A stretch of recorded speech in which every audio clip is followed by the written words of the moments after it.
Maybe not on video chat, but I guarantee one of us could make you puke. No way. Ladies and gentlemen, how are you? Welcome back to Southpaw. This is episode 9, believe it or not. And, the gang's all here today, mostly, or will be. So I'm going to go around and introduce everybody. Got Wayne Franklin next to me. What's up? Howdy. Rocco Constantino, our ombudsman, next to Wayne. Below me right here, we have Bill Pulsipher. What's happening, man? Good afternoon. Good to see everybody. Good afternoon. And back from his world tour, the one and only Glendon Rusch is back with us. What's up, brother? Hello, everybody. Glad to be back. Yeah, it's a pleasure to have you. We're going to have you summarize your little tour for us a little bit. Getting guys in the Hall of Fame and playing Pebble Beach. It's not bad. Not bad. But you will notice that Will Ohman is not here right now, but he will be joining us in a bit, allegedly. So we're going to get started real quick. I wanted to talk about umpiring a little bit today. Rocco went over to Phil Cuzzy's ALS benefit not long ago and sent a couple pictures, and it got me thinking. Everybody's complaining umpiring is worse than ever, right? And, you could make a case. Angel Hernandez apparently missed 161 bad calls in 10 games last year. So that's that's bad. So that might be par for the course with him. But I wanted to see what you guys think and then get into a little bit about maybe some funny little umpiring stories that you guys may have ran into over the courses of your careers. But as far as umpiring being worse than ever, Glendon, I'll start with you since you're back and probably have a lot to say. Welcome back. I would argue that the umpiring now is better than ever.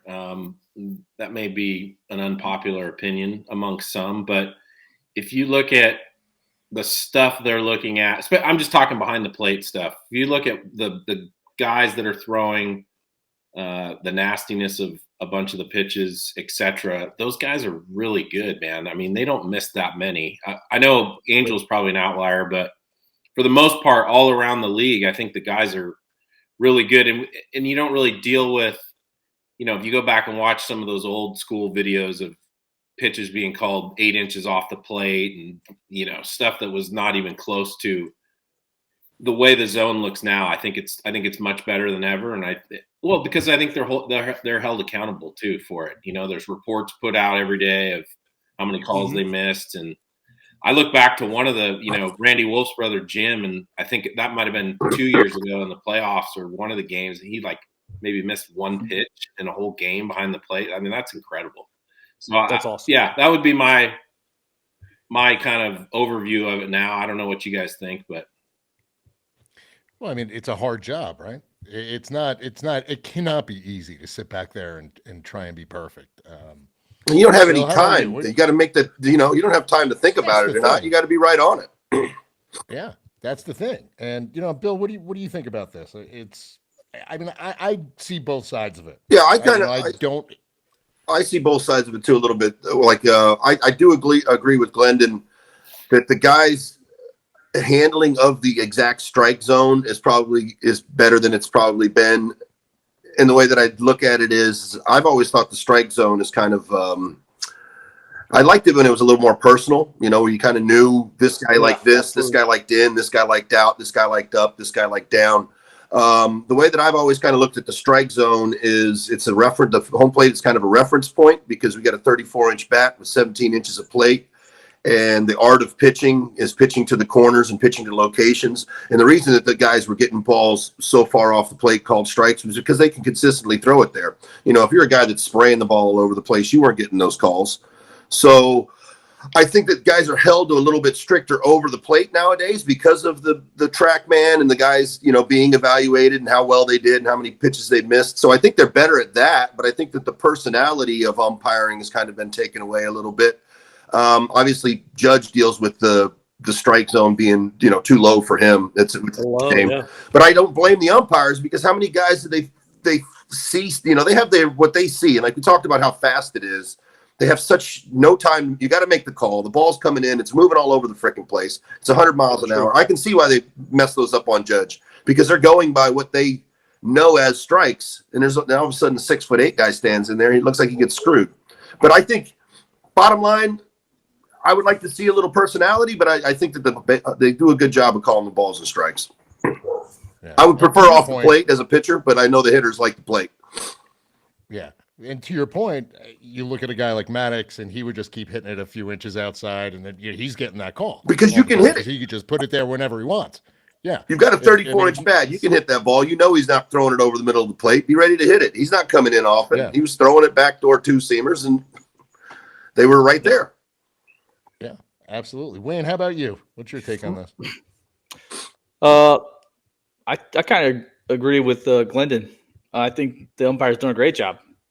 People don't think their percentages are high, but you look at most of them, they're in that 95% and higher pretty much every time they go out. Obviously, with the exception of Angel. CB Buckner. That poor guy. That poor guy. Yeah.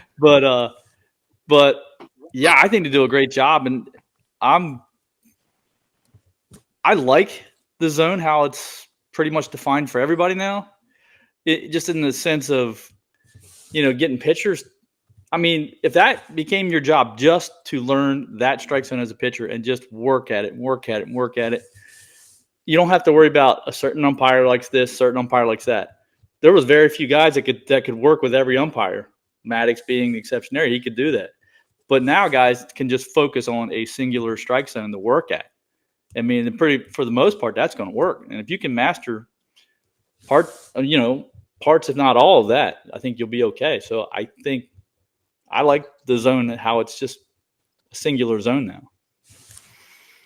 Yeah, and like I said, I can't say enough that you brought up Angel Hernandez and CB Buckner, so of course there's going to be outliers in the system where you're watching a game where, like, what the hell is this guy doing? They're a little all over the place. But Rocco, I wanted to ask you a little bit about this. And now that they're talking about robo-umps and possibly trying to bring in this ABS system, do you think that's going to help at all? I personally don't, but I don't. I mean, I think they're trying it. They've been trying it in the minor leagues, and it's been met with, I guess, lukewarm acceptance. You see pitches that will clip the strike zone as it's coming through using those systems, but they're unhittable pitches. You'll see replays of something nicking the bottom of the zone, and catcher actually getting down on a knee and blocking it, and it's called a strike. It is a strike. I don't know. I'm not all for it. I do agree that the umpires, get a bad rap. You got the box on the screen that doesn't help them. You got graphics on Twitter, social media showing how many balls and strikes they miss, and the spray chart of, these balls roll out of the zone. I mean, they're coming in 99, 100 miles an hour with movement, missing the zone by an inch or two, and they're called a strike. And then they're catching heat from people on Twitter for, missing a handful of them. I think the accuracy on MLB balls and strikes is over 99%. It's over 98% for sure. So, I mean, I think it's, the way things are going now, it's fine. I think they do a great job. Wouldn't want to see the robo-umps in there. 100% agree. And that box really did kind of screw it up for everybody, because now everybody thinks that they know everything, but that box is not correct. I love watching. It's two-dimensional. It's not three-dimensional. And I love watching the game where there's no box, just over the plate. It just freaks me out. They don't change the size of the box for Altuve or Judge. Right. So what the hell is this? But you guys are pitchers. So how would you feel about robo-umps being instituted? Because you might not get that pitch 1 inch off the plate. But does that also go to your point, Bill, about umpires not having a personality anymore and not being able to call those pitches? What do you guys think about that, Bill? What would you think? I mean, are you in favor of the robo-umps? Is that going to help a pitcher or hurt a pitcher? You know what? I know that everybody always says, hey, when you're yelling at the umpire, now nobody's here to watch you. But you know what? I thought the game was interesting when guys had their own separate calls, and that this guy, like I said before, he was a high umpire, low umpire, whatever it may be. I think it takes away a little bit of the personality of the game. And I think that's kind of what we've done over the last 5 or so years, is the personalities have kind of been taken away from certain aspects of the game. And I think that's one of them. I definitely don't want to see a robo umpire, because I think the strike as a pitcher, because I think it will shrink the zone a little bit. Like I was saying before, I feel like the home plate is a reference point. You can hit the ball that's an inch off the plate, and you can hit it, so it's something I think that is going to be taken away if they do it. And I think that I don't think it's for the better.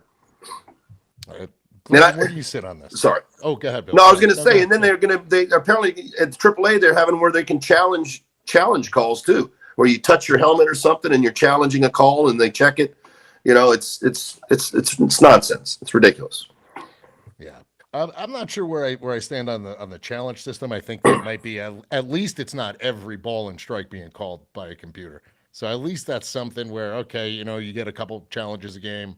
That was an egregious miscall. You do that. I don't love it, but it's almost a lesser of two evils to me. But it's not bad. Where do you sit on this? I love what Bill's saying about the personalities. That was awesome, because I do remember vividly when I came up my first year in '97 and sitting on the bench with Mike McFarland with the Royals and Tim Belcher and some older guys, and those guys going down that list of guys behind the plate, personalities, the way they called pitches, all that stuff was awesome, right? It was great to see. And you guys are all old enough to remember that the guy that sticks out to me was a guy named Jim Brinkman. And at one point, he used to be like 8 feet behind the catcher or 6 feet behind the catcher. And you knew he couldn't call a very good game from back there, but he was like Johnny Cool, and he had like the gold bracelet on, and he's back there. It was all a part of the was deal. He down on a knee too? Back there? I think that we definitely are missing part of that. That was cool, and who knows? I don't know if today's generation of guys even care about that anymore. I don't think they do. They probably didn't look as deep into it as we did and enjoy it as much as we did. So it's probably more nostalgic than anything. And man, I remember that. It was cool. It was like, watch how this guy, calls a check swing, or watch how this guy rings you up, or whatever. There was some style back there. Absolutely. Watch Bruce Fremming not use his brush as he cleans off home plate and just kick the dirt with his foot. Oh my gosh, there's a name. Man. Yep. He's a Milwaukee guy, right? Oh yeah, Milwaukee guy. Yeah, very much so. I think one of my worst ever commanded starts was with him behind the plate. I walked like 5 or 6 guys, which was difficult for me to do because I threw it over the plate pretty well, and I was sitting out there going, is this me or is this him? Which one is it? I was confused that day for sure.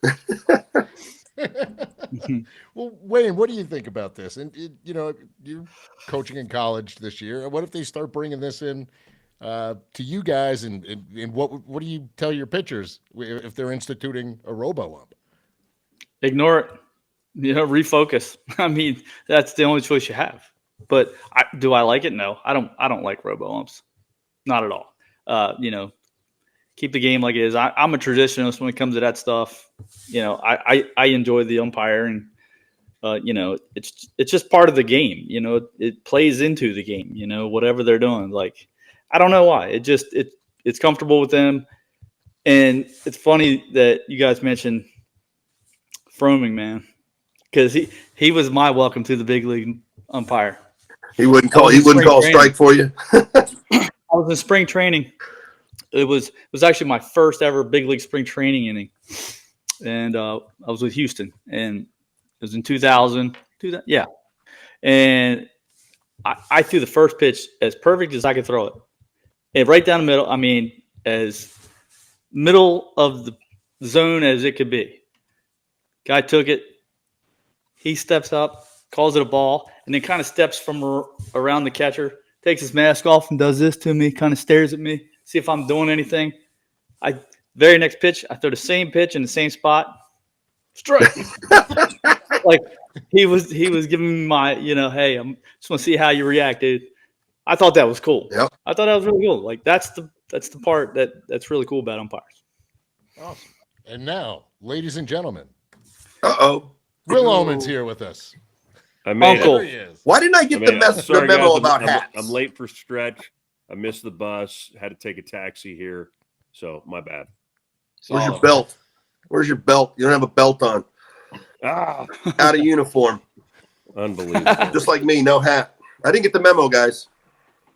Yeah. Hey, what's the what Will hasn't said? Will, what was one of the coolest umpire moments, like interactions with an umpire that you had? We haven't talked about the cool interactions yet. Oh, well, I had a couple because I heard Wayne talking about Bruce Fremming. So we're at Wrigley Field, and Julio Zuleta was playing left. Ball was hit. It wasn't off of me. I was in the bullpen. It was probably the only ball that was hit off the wall that year that wasn't off of me. But ball hits into left field, and it gets stuck in the ivy. So Julio throws his hands up, doesn't go digging, throws his hands up, and Bruce Fremming's the home plate umpire, and he has to. I mean, he was not a svelte guy. So he had to waddle all the way out to the left field wall. And I mean, and Wrigley weirdly has the longest foul lines in all of baseball. So he has to go all the way out there, just looking like a penguin, basically, just waddling out. I can totally see it. I can absolutely see the it. organist was playing something. And I'm moving faster right now than he was. And he gets out there, and he confirms, yes, you cannot see the ball. He starts moving the leaves around. He can't even find it, and he ground rule double. But then we had the pleasure of watching him do it all the way back. Oh, yeah. So that was Commercial break. That was a 12-minute commercial break. Bruce. I once watched Joe West stop a game before it started because there was a dustpan on the field in Florida. That was pretty cool. He waited until the home plate umpire said play ball, and then he said time. He'd been waiting the whole time for that dustpan to still be out there. What a diva. Diva, man. That was a classic. I think the one I personally like the best. I'm struggling with his name right now, but it'll come up. I was pitching. You can tell how my career is going based on this story. I was pitching the 14th inning on the road in Colorado. So there were several options that were chosen before me to go into the game. So I pitched the 14th. I pitched the 15th, and I end up with 2 outs. I end up walking Tulo because I don't want him to hit a game winner.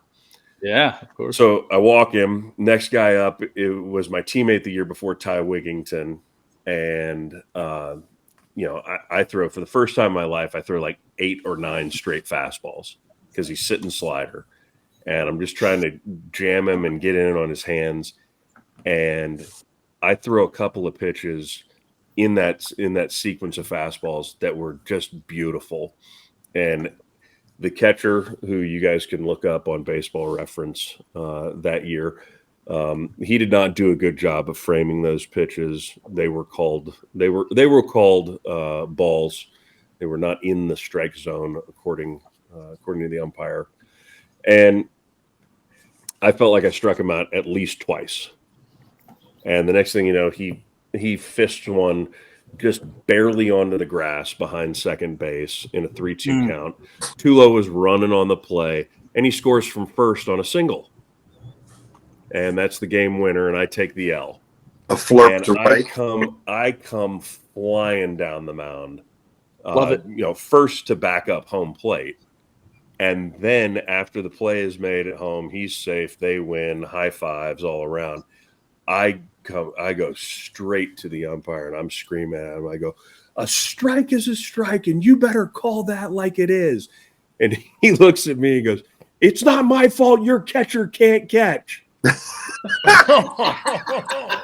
To which, like, I couldn't have scripted it any better. I go, that may be true, but a strike is still a strike. Yep, holding it against you, man. That's great. Umpires do that, man. They're crazy like that. Yeah, Oh, so that was man, fun. well, Who was Thanks that for bringing with? that that up, sounds Glendon. fun. Who was that with? I was with the White Sox. Oh, got it. Oh man. It was. Well, since we're on this, I'd like to just keep going with this. Give me some good umpiring interactions. We'll go with you, Bill, because you sound like you were about to say something.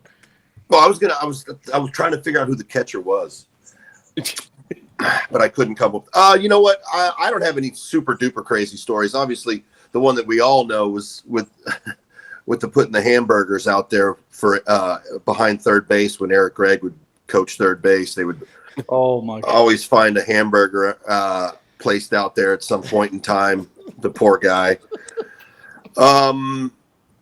Like Glendon was saying, I mean, I don't have any crazy stories of interactions other than me probably getting thrown out, but never in a major league game, luckily. But I would say I was definitely warned about Country Joe West before the first time I had him behind the dish by Brett Saberhagen and Johnny Franco. And he was kind of like Wayne was talking about, almost kind of the same thing where Bruce did to him, where, testing how you're going to react because he knows that you're a young rookie in that. And it's definitely a thing. I know I brought up Frank Pulley in the past as well. I always felt like I had good camaraderie with him when I had him behind the dish. And, it's pitchers, you don't get to have conversations with the umpires as much as position players do. But, he was a guy that I always felt like when I came to the dish to hit, he always had something positive or, was a really positive guy. No crazy interactions. I do think the hamburger thing was kind of funny because Eric was a big man, but nothing special. That is pretty great.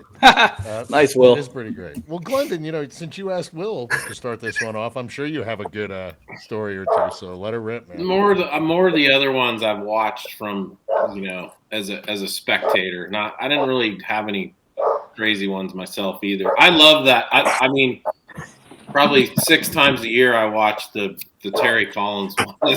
I mean, right? But here's what always amazes me in that interaction is when you watch that unfold, how bad Syndergaard's effort to drill Utley is. I mean, it's not even close. And to me, that was I'm supposed to hit him, but I'm not going to hit him. Like, he threw it like a foot behind him. I don't see him missing a guy that bad. Got pretty good command.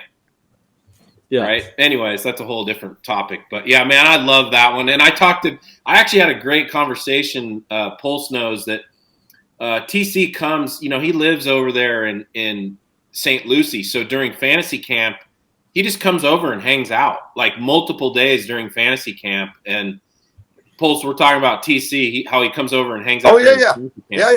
And so this isn't really an umpire story, but one of the biggest brawls and fights I was ever in was he was the manager for the Angels. And so we started talking about that. And so of course I went home that night and looked up, the old write-up about it and who drilled who got ejected. I mean, it was this long going, I think we cleared the benches 2 or 3 times in one game. Holy shit. Back in the day, it was Royals, Angels. It was great. But, I love his interaction. That watching those two guys go back and forth, it's like, because I think when you get in a yelling match, it's hard to really script out what you're going to say, man. And the stuff that was going back and forth between those guys was great. I love that one. It's a classic. It is a classic. Rocco, I'm sure you have a couple good. How about some of your favorite manager on umpire tirades? Well, you love those. The Terry Collins ass in the jackpot. That was on the 86 Mets 30th anniversary. I saved up my money and brought seats behind home plate for that day. So I was sitting there. I have videos. I took pictures. It was the second at-bat with Utley. He didn't hit him the first at-bat. I videoed the first at-bat thinking he was going to drill him, and he didn't. But then, I mean, you couldn't hear what was going on or anything like that. But I got some cool pictures from that game and that event. And then Utley ended up hitting a grand slam late in the game. Mets got destroyed that day.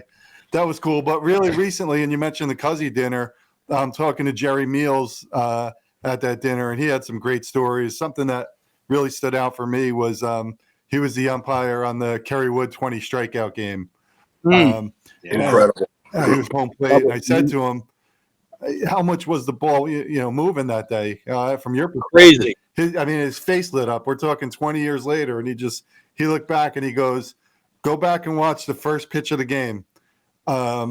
He goes, Biggio's up, he fakes bunt, ball comes in, everybody whiffs it, and it hits him square in the face. And he said he was thinking about, whether he should toss somebody because who he pissed off last night, who wasn't intentional. He said ultimately I had nobody to throw out because I couldn't think of why they were mad at me. And then he realized after a few more pitches that he's got something special going on there. So those are that's something that was recent with Jerry Meals, and the ass and the jackpot is just freaking great. Oh, Poor Derek Bell. Oh gosh, that first pitch is amazing though. First pitch is wow. Dude, that whole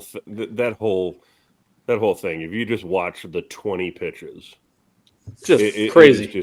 It is just beauty. Yeah, I got the chills. How do you get a ball? That is video game movement. And just talking about taking the upper 1% of the upper 1% and just demoralizing them. It's the single most dominant game ever pitched. Without question, there are no arguments. It's hard to argue that. The stuff was, by the way, incredibly Glendon, electric. It was Doug Eddings. Oh, Doug Eddings. Doug Eddings. Okay. Yeah. Who I love. He's awesome. Yeah, he was good. Liked him. Rocco, did you have that on my ombudsman notes? I got the catcher too, but we'll leave that out of it. Yeah, we'll just call him coleslaw because nobody likes coleslaw. No. Oh my goodness. Worst nickname in the game. That is pretty bad. No one likes coleslaw. Oh man. It's true. Oh Lord. Well, so now let's get into a little Southpaw story time. Wayne, I know you had something that you wanted to talk about with Ken Griffey Jr. and so we're gonna let you start this off. Yeah, I promised Southpaw Bill I would story time, talk ladies about and that. And I agreed that we would trade stories. Yours is probably That's going to be right. better. Mine's decent too. And first off, about that pitch from Kerry Wood that hit the umpire in the face. Chris, that's kind of what I was telling you the other night about playing catch with Billy Wagner. Yeah. How that ball just takes off. And you're like, I'm a professional baseball player, and I just really screwed up catching that ball. Well, it wasn't me. It was the guy throwing it. So that's the same kind of thing right there. Yeah. That's kind of amazing. So I'm a rookie in Houston, and we're playing at home, and Cincinnati's in town. And the night before, Griffey, he hit a home run off of Wags, and he, how he pimps his home runs. But it's so cool, right? Like everybody, when Griffey does, it's just really cool. And so I'm walking out there, and so the Reds are out there. They're doing early BP, and Griffey's in that group, and I'm walking out with Billy go throw, and he says, "Hold up a minute." I said, "I can just tell by that tone, like, what are you gonna do, man?" Like he's just hold up a minute like that. And he tells me what happened first, and he goes, I just didn't like that. And I was like, come on, man, it's just so cool though, right? He goes, not to me, like that. he goes, hey, cool to me. And so he goes over there, and Griffey's he's still in there swinging, and Billy goes, hey, Ken. He calls him Ken, not Griff, and he's got that little. Twang from Virginia, the hills. You know what I mean? Hey, Ken. Griffey just comes out. He goes, hey, what's up, Billy? He goes, not what's up. He goes, you ever pimp me like that again? Next time I face you, I'm going to put it right in your ear. He goes, I swear to God, I'm going to put it right in your ear. And Griffey was absolutely horrified. I mean, like you could see these guys like, damn, he just brought Griff, like the best center fielder in the game, like to his knees right there. That's how scared people would be of Billy Wagner. Like he told him, like just total attitude. It was the funniest damn thing I ever heard because you just watched him. I think Griffey was scared forever and ever after that of him. He knew one of those missiles would leave a mark, man. Things are coming in, zooming in there pretty damn quick. And I can promise you, Billy would have thrown it at him. He would have drilled him. I don't know if in the ear, but he would have drilled him, and it wouldn't have felt good. It was just so funny watching him do it because Billy, I mean, I used to mess with him. I said, Billy, how come it says you're 5'10" in the program, man? I said, you're 5'8" with cleats on, bro. On cement. Yeah. Yeah, I'm like, man, In the you tunnel. look big on, on a 10-inch mound. You look pretty big, man. But come on, man, don't tell me. Just between you and me, what are you? I said, you above or below 5'5"? He just said, "Fuck you!" Like people used to mess with him just to get him fired. You guys know Jay Powell? Yeah, pitcher, right-handed pitcher, right? Famously, Thinker the ball. winning pitcher of Game 7 of '97. That's right. Mm-hmm. Jay will tell you that. Jay loved talking about that. But Jay we'd have pitchers meetings and we'd have a game plan, and Dirk would get to the ninth, and Jay would come on. He'd start humming Billy's walkout song, and he'd get all animated about it, and then Billy go, Jay, would you please shut the fuck up? Like, dude, just that little twang and voice, man. It just used to, man. I used to just fall apart when he'd get mad because you could just hear it, man. He's just so angry at stuff like that. He didn't like that stuff at all. That probably egged him on though a little bit, like fired him up. Got Oh as a yeah, closer, you either have he needed. the closers are usually either the really really calm guy or the really really crazy guy, kind of like the video you sent us last night, Will, the animal. Oh yeah, the animal, right? That's right. And I'm sure that was probably part of his fire. Billy That's Wagner right. liked And that little being bit of a fire in his perfectionist. ass.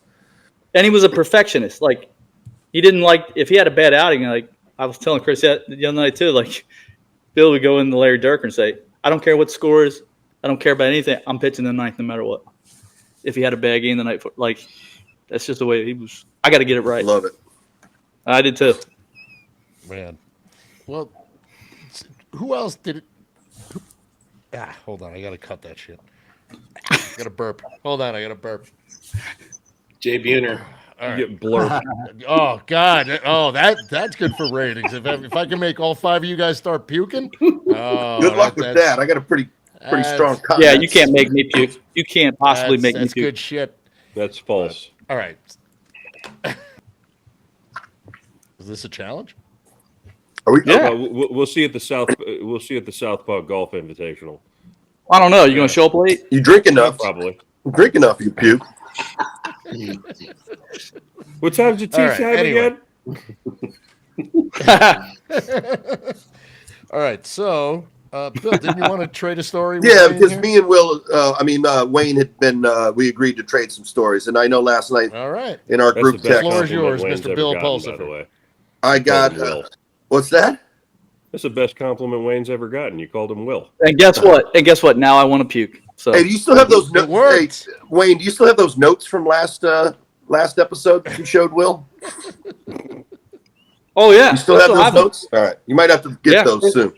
Chris, you made a meme, right? No, I think Rocco did. Rocco did. so last night Best as we ever. were goofing off in our text thread, I got, mentioned as Billy the Kid. And Will was so nice to put a nice little cowboy hat / Appalachia Hills hat on my head. That was hot. So you always say that you're not supposed to make up your own nicknames, but I was Right. I was obviously very very young. I signed at 17 and was on a fast track to the major leagues, luckily or unluckily, whatever it may be. And back in the day before you started, the starting pitcher the following day would do the game chart, and I took I took a lot of pride in my chart. I wanted it to be very, very neat. I had two pencils. One would be for 4.5 innings. The other one would be for the other 4.5 innings. So everything was sharp and nice and neat. And then you had to put your name on it, who did the chart. And I would write, I gave my own stupid nickname, No. Billy the kid, Pulse. And I put, because I was a cocky dickhead. And I got PKP. I got a phone call from the Mets minor league coordinator telling me that there was only one kid in the Mets organization. And the kid is one Mr. Gary Carter, Hall of Famer, may he rest in peace. Yeah. And because of my respect for the game and of the guys that came before me, it just quickly turned into Pulse. And I no longer put the kid. So last night when we were texting, it kind of just reminded me of that, me being put in place, even as a number one prospect, that don't think you're so hot that you can try to one, give yourself a nickname, and two, try to take a nickname of one of the Mets greats and, a World Series champ and Hall of Famer. I do have a quick little story about getting hit with the ball when somebody's throwing it at you. It's kind of crazy, and I don't know if I told this or not, and I'm so glad that I kept my hat faced forward like you gentlemen have your hats on right now. I was playing catch with Hideo Nomo when we were with Milwaukee, and we were playing at Shea Stadium. And, as we all have done, we have our pitch. Yeah, there it is. Okay, Will's got it now. Thank you very much. Get out of the way. Look at that. Tell me that ain't Billy the goddamn kid, though. I'll make him famous. That is a turd face. Look at him. Intimidating, bro. If you can catch the sideburn there, too. Anyway. Love it. Gary Lightenberg is I'm getting down to rolling catch a over little. in his grave. I'm getting down to catch a little flat ground from Hideo Nomo. And look, if we remember, Nomo only threw 89, 90, 91 miles an hour tops. But he was one of those guys that could throw his fastball at the top of the strike zone, which made his split finger so devastating. And he was a heavy spin guy. This is before we knew what that was. And, I thought I was cool trying to snatch his pitches, make them all look like strikes, like we used to, like catchers used to catch. And I went. You're Mike Piazza back there framing stuff from the other batters' box. Well, that's not really, but I was still trying to show how cool my hands were and how good my hands were and how great a catcher I could have been, even though I was left-handed. And I go to snatch a high one, totally whiff on it, and it hits me dead in the middle of my bill of my hat. And it couldn't have been more in the middle of my hat. That saved your life. It seriously did. It bent the bill of the hat up in just like a little triangle piece. It couldn't hit more dead perfect. Center 50-50 of the ball. And the look on Hideo's face, like just the surprise. And then we both just laughed because I couldn't believe I wasn't knocked out or dead or something. And it just always, I'm like, how the hell did I get so lucky as not to miss a little bit lower and catch me right in the nose, or a little bit higher and hit me right on the M on my Milwaukee hat? But that was my God. That was my getting hit by a ball and the ball coming out not quite like I expected it to come. His confidence had to go way up, though. He probably saw that and was like, "Dude, I'm still nasty." Just because I can still see his face, the surprise. He was so surprised because he thought he'd kill me. But something in my hat was just bent up. It's so funny. Dude, that's so funny. That's awesome. Oh, that's great. Well, Rocco, I know we're a little pressed for time, so I want to get to your ombudsman thing really quickly. But before, I would like to go around and get our final thoughts before we get to Rocco. Glendon brought this up a little earlier, and I figured, what the hell? Let's go around and see what is your must-follow account on X. Glendon, you're already smirking, so I'm going to start with you. I know you got a few, so I'll give you top three because I know you have quite a few. Well, so I'm putting you on the spot. Go for it. Well, outside of the normal ones that I like to follow, the ongoing feud between Jeff Fry and Richard, the hitting guru, that's been going on about 4 years now, and that fascinates me. I go in and out of love with it, but I'm back in love with it now in late 2023 and 2024. So Jeff Fry and Richard Shank, the greatest hitting coach in the United States and universe. So follow those guys. Okay, let's we'll go this way around. Bill, how about you? I am a little bit of formerly known as Twitter troll a little bit, and it's usually right wing nuts. I go after them a little bit. Wing nuts. Yeah, I do. I'm bad with that, and it's a guilty pleasure of mine. And I have to tell myself from now and again to get off of X for a few days. But Juanita Broderick is one I like to go after quite a bit. I'm tired of idiocy and the nonsense, but I'm going to leave it at that because I don't want to get too political on our baseball show. But I do like to go after Juanita Broderick and Lauren Boebert. Thank you very much. I'm done. That's why he's the front man right there. Amen. Will, how about you? What's a must follow for you? I know you got some weird ones. I definitely have some weird ones. I know. But in the baseball sense, I like this guy, Coach Casey Smith, because he's always talking about his elite 13U team. Oh yeah, he's good. And cutting guys. Yes. Are you okay over there? Do we need to give you the Heimlich? I'm good. You caught him mid-drink swallow there and got him. Apparently. You caught me. Yeah. You're frozen. Look at him. Where'd he go? Unbelievable. Yeah, he's like, had to cut one of my 13U players today after he missed practice to spend Christmas Day with family. December is for making future MLB All-Stars, not gingerbread houses. That's not real. That's not real. No. No. Oh God. But it's freaking hilarious. And then to the opposite side of the coin, actually Clint Hurdle. Because you couldn't find a more positive guy he's great. on a bigger cesspool of information. You couldn't find a better dude. Who's that? I can't read it. Oh wow! No way. Jay Horwitz. You should answer. Yeah, Jay's gonna go in the Hall of Fame now. Hey, Jerky. Jerky. What's going on? Family healthy, and everything good? Everybody's doing great. Jay, how are you doing? Good. My balls are way Glendon, but I'm fucking fat. Is there a chance they're going to retire my number? I saw they're doing Doc and Daryl this year. It was voted 9-8. Ask them if they're going to retire mine. Oh, that's awesome. How are you, buddy? Good. Hey, I got a super quick. What was your first year with the Mets? End of 99.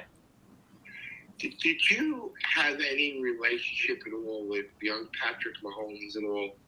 Just when he was running around our clubhouse in 99, 2000. Yeah. I mean, do you just want to say that the guy from MLB.com wanted to write a story about what people remember, but you don't remember a whole lot, right? Or no, just him running around the clubhouse, shagging with us, all that. But other than that, yeah, not too much. Okay, I just didn't know if you never spoke to him at all, or nothing like that. Huh? No, nothing that it would stick out that I would remember. Yeah. All right, I appreciate it, Glenn. Your family's healthy, guy. How are your boys doing? Everything? Boys are good, Jay. How are you? Good. I'm good, Glenn. You can't complain. Yeah. I look forward to seeing you soon. Okay. All right, Jerky. We'll talk to you later. Bye. Bye. I don't think you can top that, no matter what we're going to say after that. To be honest with you, I don't think you top that. Jay's a legend. That's a legend right there. That is he's on the Hall of Fame ballot. See how I didn't bite into that because I didn't want to say like, oh yeah, I used to sit little Patrick on my lap and we talked about throwing the pigskin around. He called me Uncle Gordon. Yeah, I just got out of that interview smooth as can be. Yeah, that was smooth, man. Yeah. Smooth like butter. So now, the best was the retirement. The jersey. Just threw it right at him. Hey, I hear that. What did he say? It was a 9-8 vote against. Yeah. They're going to do Jacob DeGrom, Aaron Heilman, and Glendon Rusch. They're going to retire number 48. Oh shit. Well, okay. So Wayne, you get the dubious task of trying to follow in Jay Horwitz. Yeah, good luck. If you're, have fun with that. X, go.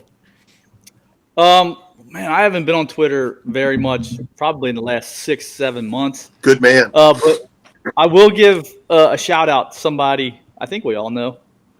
and that's our boy, Not Gaetti. Oh yeah, Love the Yeah. dude. The guy's the nicest guy of all time. knowledgeable too. Very knowledgeable. Yeah. Yeah, he's got some good stats. I mean, he could be the next Bill James, man. Yeah, he's solid. Yeah, I like him a lot. And man, I can't believe nobody's mentioned it yet. Now, because now I once in a while check it out, is our boy Kong of JUCO. Oh, Oh God. Supreme leader of JUCO. The cat is out of the bag. Oh, oh God. yeah. Oh my God, hitting a home run at every stadium. Pretty Yeah. Did you guys see the recent one where he was taking shots and taking Oh, Yes. And eating Handling a lot? it. Yeah. I yeah, did see that. sweaty. They were sweaty. absolute shit show, man. Oh, God. Well, I'll go to Rocco real quick with your favorite bizarre or whatever X account. Yeah, I rotate around through Nakayati and the Frizz, Kelly Franco Troop, and Chimp Carey and Mike Lindsley all the time. But I'm going over to Instagram for the baseball card vandals. You guys ever see Oh, that? yes. They just No. doctor up old baseball cards, Oh, funny that- stuff. Yeah. I get a kick out of it. I think Yeah. they've gotten Glendon before on that. I got to look it up.